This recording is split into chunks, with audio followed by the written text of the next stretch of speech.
This video is the introduction and overview for my Florence art tour video series. It will take you through a number of different cultural monuments that you might consider in your next trip to Florence. The purpose of this series is to reflect on some of the things I learned when I took students abroad to Florence a few years ago. It's also just fun for me because I haven't been able to travel very much the last few years, and also just share what tips that I have, and I'm interested in your tips as well if you want to comment on any of these videos. Florence can be really, really crowded. It can be really hot in the summer. And so visitors need to be really strategic in terms of what are they going to see, what order are they going to see things, what time of day are they going to see things. So these videos are intended to help you with those plans. Also, it's really easy to find sites that are not reputable or vendors that are not reputable. So I'm going to try to help you find the sources that I've used that have been reputable services that have actually gotten me into different cultural sites.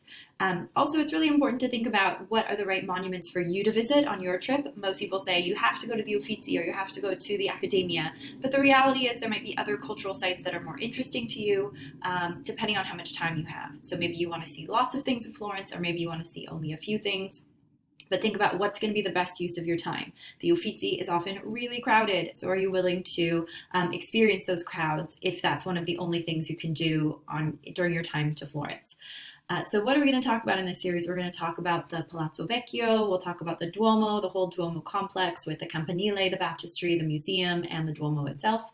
We'll also talk about, of course, the Accademia and the Uffizi, but also the Bargello, which is known as more of the sculpture museum. We will talk about different churches and what you can see in those different churches.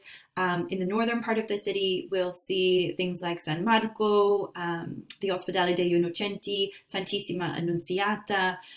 Also thinking about the main Dominican and Franciscan churches, so Santa Maria Novella and Santa Croce.